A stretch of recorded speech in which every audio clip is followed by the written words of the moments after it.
Ամռանը հաճախացող սննդային թունավորումներն ու աղեստամոքսային վիրուսները կարող են փչացնել ողջ ամառային հանգիստը, եթե չիմանանք, որտեղ են ռիսկերը, ինչպես պաշտպանվել։ Մանրէները շատ արագ բազմանում են բարձր ջերմաստիճանային պայմաններում։ Տնային պայմաններում ինչ պետք է իմանան մայրիկները, տատիկները, բոլորս, որպեսզի այն չփոխանցվի մարդուն։ Ձուն մսամթերքը լվանալը առաջին հերթին խորհուրդ չի տրվում պատրաստումից առաջ։ Նախընտրելի է անմիջապես ջուրը լցնել վրան, եռացնել, այդ հեղուկը թափել։ Հաճախ լսում ենք թունավորում են ստացել, օրինակ ձմերուկից, եւ եկեք հասկանանք պատճառները, որոնք են։ Երբ որ ձմերուկը կտրատվում է, նրան չպետք է թողնել սենյակային ջերմաստիճանում, կտրելուց հետո անմիջապես օգտագործել։ Շատ են թունավորումները պաղպաղակից, ինչու պատճառները որտեղ են եւ այստեղ ինչին ուշադրություն դարձնել։ Ծովի ջրից հնարավոր է այդ աղիքային վիրուսը վերցնել։ Մեր հայրենակիցներից շատերն են բարձրաձայնում, հատկապես Սև ծովում հանգստանալիս։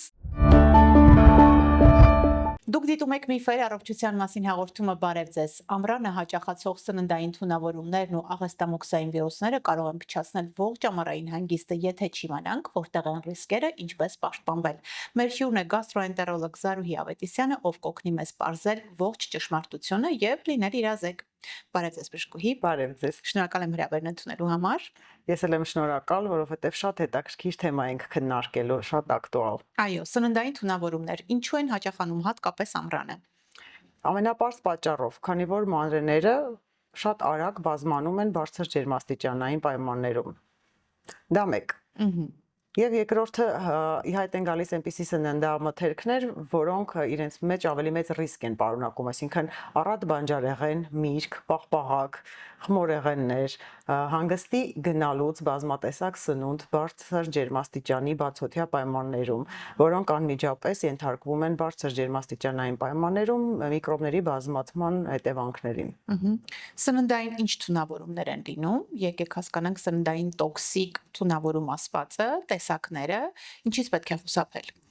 Նախ նշենք, որ այդ բոլորը միավորվում են մի քանի խմբերի մեջ՝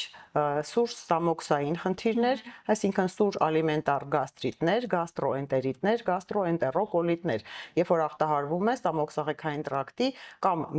մի հատվածը կամ մի քանի հատվածներ։ Դրանք առաջանում են հիմնականում մի քանի խումբ պատճառներից, մասնավորապես աղիքային վիրուսներից, աղիքային սուր ինֆեկցիաներ հարուցող բակտերիաներից եւ այսպես կոչված սննդային տոքսիկոինֆեկցիաներից, այսինքն պայմանական պաթոգեն միկրոբների բազմացման կամ նրանց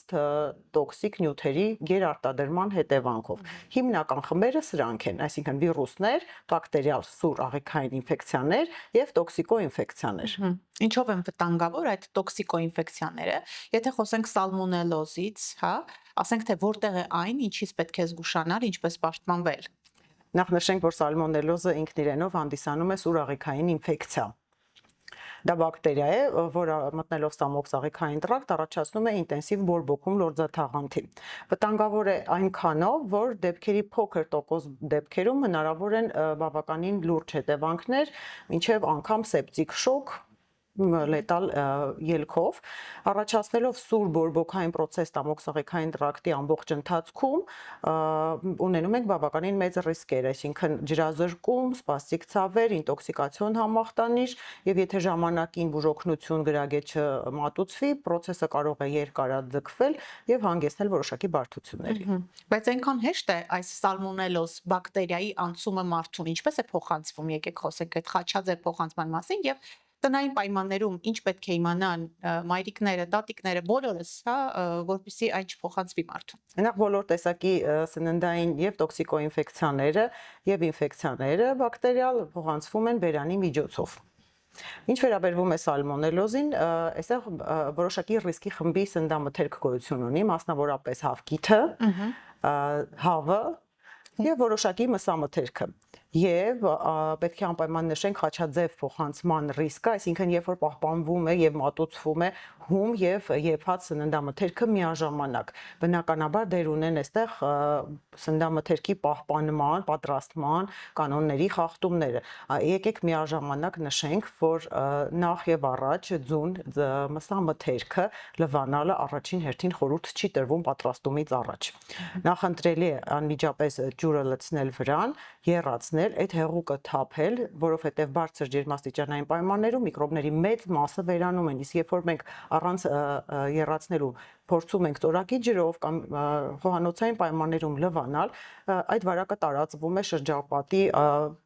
սպասքին եւ իհարկե անցնում է կոյուղի, որը ավելացնում է վարակի փոխանցման տարածման ռիսկը։ Այսինքն հավը երբ բերում ենք խանութից տուն, պետք չէ լվանալ։ Անմիջապես տեղադրում են կաթսայի մեջ, ջուրը լցնում վրան, եռացնում, որպեսզի ազատվենք այդ սալմոնելոզ կոչվող վարակից, բակտերիայից, որովհետև շատ հեշտ է փոխանցվում, նույն այդ ջրի ցողերի միջոցով երբ լվանում ենք խոհանոցային տարբեր պարագաների վրա, Միանշանակ դուք շատ ճիշտ եք, երբ որ մսամթերքը ձուն բերվում է տուն, կամ պիտի պահպանվի սառնարանային պայմաններում, կամ անմիջապես պետք է եփել եւ հետո նոր արդեն եփած հեղուկը թափել։ Նույնիսկ սառնարանում պահելու պայմաններում բակտերիաները չեն վերանում եւ պատրաստելուց առաջ լվանալ խորհուրդ չի տրվում։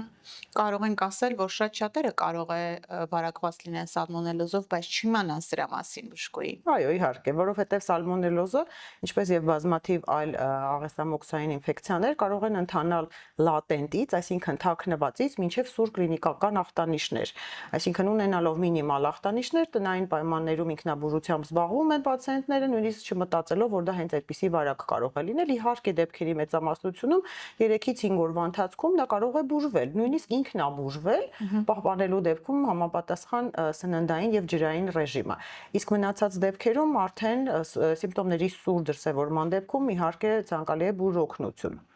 Որ մթերքներն են ամռանը համարվում հատկապես վտանգավոր, ռիսկային եւ ինչ խորհուրդ կտաք։ Բնականաբար ռիսկային խմբին պատկանում են բանջարեղենը եւ միրգը, որոնք պատշաճ ձևով չեն լվացվել։ Պատշաճ նշանակում է հոսող հեղուկի տակ, որովհետեւ երբ որ կանգնած ջրի մեջ է, բնականաբար այդ միկրոբները բնում են տարայի մեջ։ Այսինքն մեզ հարկավոր է հոսող հեղուկի տակ, հոսող ջրի տակ մանրակրկիտ լվանալ, կանաչիները լվանալ հատիկ առ հատիկ, մրգերը լվանալ հատիկ առ հատիկ։ Սոդայի կիրառումը խրախուսում եք։ Բոլորովին ոչ, որովհետև միկրոբները չեն վերանում սոդայի ազդեցությամբ տակ, նա այն ախտահանիչ միջոց չի հանդիսանում, սովորաբար միկրոբները վերանում են մեխանիկական ազդակից, այսինքն ջրի հոսքից հեռանում են մակերեսների վրայից եւ բարձր ջերմաստիճանային մշակման դեպքում։ Մյուս մթերքները, որոնք առավել ռիսկային են ամռանը։ Մյուս մթերքներից կարևորագույններից նշեմ մայոնեզով կամ թթվասերով պատրաստված աղցանները կամ սոուսները, հատկապես եթե դրանք տեղում չեն պատրաստվել։ Ինչու՞։ Որովհետև կաթնային միջավայրում բակտերիաները ջերմաստիճանի բարձր ազդեցության տակ շատ արագ են բազմանում, իրենք բազմանում են, նրանց տոքսինները արտադրվում են եւ մեծացնում են տոքսիկոինֆեկցիաների կամ աղեքային ինֆեկցիաների ռիսկը։ Ես առանձնացրել եմ մի քանի մթերքներ, որ առավել հաճախ լսում ենք, թունավորում են ստացել, օրինակ ձմերուկից, եւ եկեք հասկանանք պատճառները, որոնք են, ինչ պետք է անել խուսափելու համար նման թունավորումներից։ Շատ բարի, իսկապես մենք էլ աշխատանքի ընթացքում հանդիպում ենք ամեն տեսակի թունավորումներ, այդ թվում նաև փաստ, որ նշվում է ձմերուկի օգտագործումից հետո սիմպտոմների արագ ի հայտ գալը։ Պատճառներից կարևորագույնը այն է, որ ձմերուկը հողի հետ կոնտակտի մեջ է մտնում եւ կարևոր է մինչեւ կտրելը իրեն հոսող ջրի տակ շատ մանրակրկիտ լվանալ։ Եվ երկրորդը նրա պահպանման պայմանները պահպանել, այսինքն երբ որ ձմերուկը կտրատվում է, նրան չպետք է թողնել սենյակային ջերմաստիճանում, կտրելուց հետո անմիջապես օգտագործել կամ պահպանել սառնարանային պայմաններում շատ կարճ ժամանակահատվածում։ Նաև պետք է հաշվի առնենք, որ շատ դեպքերում վաճառքի հանված ձմերուկը գտնվում է արևի ուղիղ ճառագայթների տակ, ինչը մեծացնում է այնտեղ գտնվող շաքարի ազդեցությամբ, որոնք հանդիսանում են միկրոբների համար բարենպաստ սննդային միջավայր, շատ արագ բազմանում են եւ պետք է անմիջապես նայել, որակապես եթե կասկածներ է առաջացնում կտրած ձմերուկը, ուղղակի պետք չէ փորձել այն ուտել։ Կասկածներ պետք է առաջացնի որ դեպքում։ տեսողական ինչպիսի նշանները մեզ պիտի հուշեն, որ լավ կլինի հեռու մնանք նման մթերքի օգտագործումից։ Կարծում եմ բոլորս էլ բազմաթիվ անգամներ ունեցել ենք հնարավորություն կտրել ձմերուկը եւ առաջին իսկ հայացքից վստահություն չներշնչել եւ խուսափել սննդի օգտագործումից, մասնավորապես երբ որ կտրում ենք եւ այնտեղ փափուկ հյուսվածք ենք նկատում, գունային գամման փոփոխված է հատկապես կորիզների շուրջ, հեղուկի կուտակումներ ունենք կորիզի շուրջ ձմերուկը կտրելիս, այսինքն եթե իր ամբողջականությունը, լիարժեքությունը չի վստահություն առաջացնում, այդ դեպքում ուղղակի պետք չէ փորձել, որովհետև բացի նրանից, որ համը կարող է փոխվել, բարձրաձայնենք, որ սննդային տոքսիկոինֆեկցիաների մեծ մասը որևիցե ձևով չեն անդրադառնում ոչ համի, ոչ տեսքի, ոչ հոտի վրա, այսինքն կարող է բացարձակ անվնաս թվացող մթերքը նույնպես իր մեջ ռիսկ պարունակել սննդային տոքսիկոինֆեկցիաների տեսանկյունից։ Շատ լավ, նշեցիք կտրած ձմերուկը չարժե պահել սառնարանում։ Նշեցի, որ կարելի է պահել, բայց կարճատև։ Որքան։ Միջինում 3 ժամ։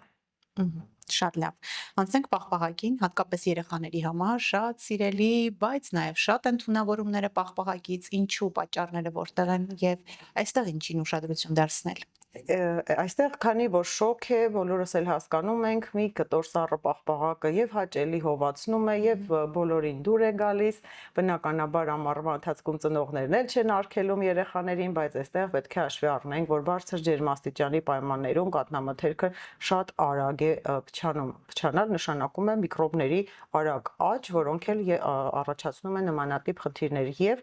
աղիքային ինֆեկցիաներ եւ տոքսիկոինֆեկցիաներ։ Ուստի պետք է նախ եւ առաջ վաճառողի բարեխիղճ աշխատանքից է դա կախված, այսինքն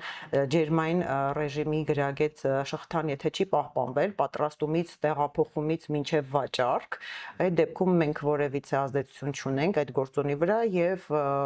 չենք կարող լիարժեք պաշտպանված լինել, բայց պաղպաղակը գնելիս ուղղակի պետք է ուշադիր լինել նրա ամբողջականության վրա։ Եթե ծռմռված է, նկատելի են լինում հալված եւ նորից առեցված հետքեր, ուղղակի պետք է խուսափել նման պաղպաղակի օգտագործումից։ Էլի եմ նշում, որովհետև եթե ջերմային ռեժիմը չի պահպանվել, պաղպաղակը տեղափոխման ընթացքում հասցրել է հալվի, հետո նորից սառի, այդ process-ի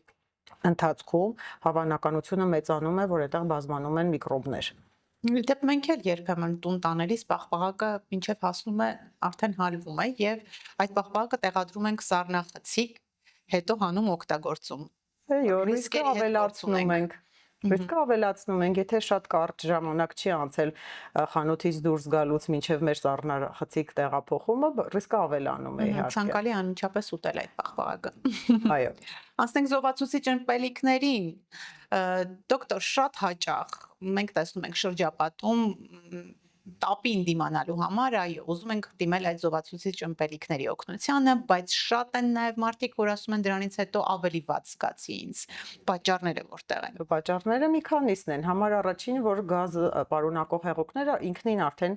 գազ պարունակող են եւ առաջացնում են փոփվածության ավելացում։ Երկրորդը դրանց մեջ մեծ քանակությամբ շաքարի քանակն է, որը հանդիսանում է մեր աղեստամոքսային տրակտի միկրոբների համար սննդային բարենպաստ միջավայր։ Աղեստամոքսային տրակտում բազմանում են այն միկրոբները, որոնց թույլատրելի քանակը պիտի նվազ լինի, այստեղից էլ սիմպտոմների շատացում, փքվածություն, դիսկոմֆորտի զգացողություն, ինչու՞ չէ նաև դեֆեկացիայի խանգարումներ։ Այնպես որ զովացուցիչ ըմպելիքները չեն կարող ձեզ զովացնել, ճիշտ հակառակ արդյունքը կունենաք։ Այդ պահին կարող են զովացնել, բայց հետևանքները կլինեն ավելին, այնպես որ մենք բժիշկներս, մասնավորապես գաստրոենտերոլոգները խորհուրդ են տալիս միայն ջրի օգտագործումը։ Այստեղ պետք է նշենք նաև էներգետիկ ըմպելիքները, որոնք նույնպես մտնում են ոչ ցանկալի ըմպելիքների շարքում, մանավանդ ամռանը։ Մանավանդ ամռանը, մանավանդ դեռահասների եւ մանկահասակների կիրառման պարագայում, որովհետեւ ելի եմ մատնանշում, որ նմանատիպ հեղուկների կազմը շատ քիչ վերահսկողություն է անցնում եւ կարող է պարունակել իսկապես տոքսիկ նյութեր, հատկապես աճող օրգանիզմի համար։ Մենք բազմաթիվ անգամ տեսել ենք տոքսիկ լյարդի ախտահարում նմանատիպ հեղուկների կիրառումից հետո։ Ինչ ախտանիշներ են առավել բնորոշ սննդային տոքսիկ թունավորումներին, ինչպես ճանաչել։ Նշեմ, որ սիմպտոմները կարող են առաջանալ որևիցե անորակ սննդի ընդունման պահից սկսած մինչև 3 օր ժամանակահատվածում, տոքսիկոինֆեկցիաները, այսինքն միկրոբների տոքսիններով հագեցած սնունդի օգտագործումից առաջացած խնդիրներ դրսևորվում են ավելի վաղ, այսինքն սնունդը ընդունելու պահից սկսած մինչև 3-6 ժամվա ընթացքում սիմպտոմների հիմնականում դա ինքնազգացողության վատացումն է, սրտխառնոցի առաջացումը, որովայնում դիսկոմֆորտի, սպասծիկ ցավերի զգացողությունը, որից հետո կարող են արդեն դրսևորվել փսխումներ, անզուսպ փսխումներ, փորլուծություն, տենդի ավելացում, ինքնազգացողության վատացում, արդեն ինտոքսիկացիայի դրսևորումներ, որոնք են մկանացավեր, հոդացավեր, գլխացավեր, գլխապտույտ, ինքնազգացողության վատացում։ Դրանք արդեն թունավորման ախտանիշներն են։ Որը պետք է լինի առաջին օգնությունը, ինչպես խուսափել բարդություններից։ Շատ լավ հարց է, որովհետև բնականաբար բոլորս էլ գիտենք, որ մեր ժողովուրդը սիրում է ինքնաբուժությամբ զբաղվել, բայց նմանատիպ դեպքերում, եթե սիմպտոմներն առաջացել են սնունդը ընդունելու process-ի ժամանակ կամ դրանից կարճ ժամանակ հետո, լավագույն միջոցը ստամոքսի լվացումն է, այսինքն ստամոքսը ազատել այդ տոքսինների, միկրոբների քանակից։ Այսինքն հեղուկների մեծ քանակի ընդունում եւ ինքնաբեր փսխումների միջոցով ստամոքսի պարունակության լրիվ ազատում, որից հետո խորհուրդ ենք տալիս արդեն ադսորբենտների կիրառում, այսինքն ակտիվացված ածուխ կամ սմեկտիտի հիմքով որևիցե ադսորբենտ, որպեսզի աղիներում դեռ մնացած տոքսինները մենք կարողանանք կապենք եւ շուտ դուրս բերենք։ Հաջորդիվ արդեն գալիս է սիմպտոմատիկ որոշակի միջոցառումները, մասնավորապես ջրազրկումը կանխելու միջոցները, ռեհիդրատացիոն լուծույթներ կան, բոլորիս քաչ ծանոթ մասնավորապես ռեգիդրոնը կամ գոնե ձեռքի տակ, եթե այլընտրանք չկա, ծայրահեղ դեպքում հանքային ջրի օգտագործումը կամ տնային պայմաններում պատրաստվող ջրաէլեկտրոլիտային որոշակի լուծույթներ կարող ենք ինքնուրույն նաև պատրաստել, որպեսզի խուսափենք ջրազրկումից, մասնավորապես էլեկտրոլիտների կորուստից։ Եթե կան անզուսպ փսխումներ, որի պատճառով պացիենտը չի կարող հեղուկներ ընդունել, այդ դեպքում միանշանակ դիմել բուժօգնության։ Աղիքային վիրուսներից խոսենք, ինչ տարբերություն տոքսիկ սննդային թունավորումների եւ ինչպես ճանաչել աղիքային վիրուսները, որտեղ են դրանք։ Ինչպես նշեցի, ստամոքս աղիքային խանգարումների առաջացման պատճառները մի քանիսն են, մասնավորապես գոյություն ունեն մեծ խումբ վիրուսներ, որոնք տարբերվում են բակտերիալ ինֆեկցիաներից զուտ իրենց առաջացնող պատճառի գործոնով պայմանավորված։ Այստեղ ունենք վիրուսներ, այնտեղ ունենք բակտերիաներ կամ նրանց տոքսինները, բայց ախտանիշները գրեթե նույնն են, շատ նման են եւ ի տարբերություն բակտերիալ ինֆեկցիաների, որի դեպքում որոշակի պայմաններում պահանջվում է հակաբակտերիալ բուժում, վիրուսների պարագայում սպეციფიկ պատճառագիտական բուժում մենք չունենք, մենք աշխատում ենք սիմպտոմների դեմ, այսինքն մեր բուժումը ուղղված է կանխարգելելու ջրազրկումը, կանխարգելելու, դադարեցնելու սիմպտոմները, սիմպտոմատիկ բուժում, ջրազրկման կանխարգելման ուղղված միջոցառումներ եւ ընդհանուր ինքնազգացողությունը բարելավող միջոցներ։ Վիրուսները, այո, նույնպես ջերմաստիճանի բարձրացման պարագայում ավելի շատանում են, այսինքն նրանց հաճախականությունը շատանում է ինչպես ջերմաստիճանի ուղիղ ազդեցությամբ, այնպես էլ ճամփորդելով պայմանավորված, քանի որ մենք կարող ենք շրջապատի միջավայրից ավելի շատ վիրուսներ վերցնել, քան մեր տարածաշրջանում դրանք շրջանառում են, այսինքն յուրաքանչյուր տարածաշրջան ոնց որ ունի իր էկոհամակարգը եւ որոշակի վիրուսների շրջանառությունը սահմանափակ է, իսկ երբ որ ճամփորդում ենք ամեն մի էկոհամակարգից մենք բերում ենք այդ վիրուսները, ինչու՞ չէ նաեւ տոքսիկոինֆեկցիաները։ Ուրեմն ծովի ջրից հնարավոր է այդ աղիքային վիրուսը վերցնել։ Մեր հայրենակիցներից շատերն են բարձրաձայնում, հատկապես Սև ծովում հանգստանալիս նման վիրուսների արկայությունը եւ փոխանցվում է ընտանիքի անդամներին, ճիշտ է։ Նշեմ, որ հիմնականում աղեստամոքսային թե վիրուսները, թե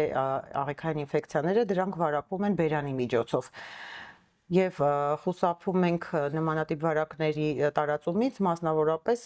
փորձելով որ կուլ չտանք ջուրը, թե լողավազաններում, թե ծովում հանգստանալիս, դրանով փորձենք կանխարգելել։ Մարդուց մարդ նմանատիպ վիրուսները պրակտիկորեն չեն փոխանցվում, դրանք հանդիսանում են մի աղբյուրից վարակներ։ Ինչպես կանխարգելել սննդային տոքսիկ վարակները, աղեստամոքսային վիրուսները, որպեսզի կարողանանք վայելել ամառը առանց խնդիրների։ Նախ եւ առաջ հստակ հետևել հիգիենայի պայմաններին, այսինքն սնունդ ընդունելուց առաջ ձեռքերը օճառով մանրակրկիտ լվանալ։ Բանջարեղենը եւ միրգը առանց լվանալու չուտել, լվանալ հոսող ջրով մանրակրկիտ։ Խուսափել մի քանի օրվա պատրաստված խմորեղենից, որը պարունակում է սերուցք, կրեմով բաղադրիչներ, խուսափել անորակ սննդից, որ առաջին իսկ հայացքից վստահություն չի առաջացնում, խուսափել կիսաեպ մսամթերքից, խուսափել խաչաձև վարակման աղբյուր հանդիսացող սննդամթերքի ընդունումից, այսինքն երբ որ խառնվում է հումը եփած սննդի հետ, խուսափել թթվասերով, մայոնեզով պատրաստված սննդից, հատկապես եթե դրանք անմիջապես չեն պատրաստվել, եւ իհարկե պահպանել խոհանոցի հիգիենան։ Շնորհակալություն բժշկուհի օգտակար եւ կարեւոր ինֆորմացիայի համար։ Հիշեցնեմ, մենք զրուցում էինք գաստրոենտերոլոգ Զարուհի Ավետիսյանի հետ։ Դուք դիտում եք Միֆեր առողջության մասին հաղորդումը։ Մի մոռացեք հավանել եւ բաժանորդագրվել մեր ալիքին։ Առողջության մասին կարևոր ինֆորմացիան բաց չթողնելու համար հետևեք մեզ նաև սոցիալական էջերով։ Շնորհակալություն Յասաման ռեստորանին, ընկերական հանդիպումների լավագույն հավաքատեղին, համեցեք Յասաման Երևանում, Ծաղկաձորում եւ Սևանում, ինչպես նաև շնորհակալություն Հովակիմյան էսթետիկ կենտրոնին համագործակցության համար։ Հաջելի համար եմ մաղթում, կհանդիպենք։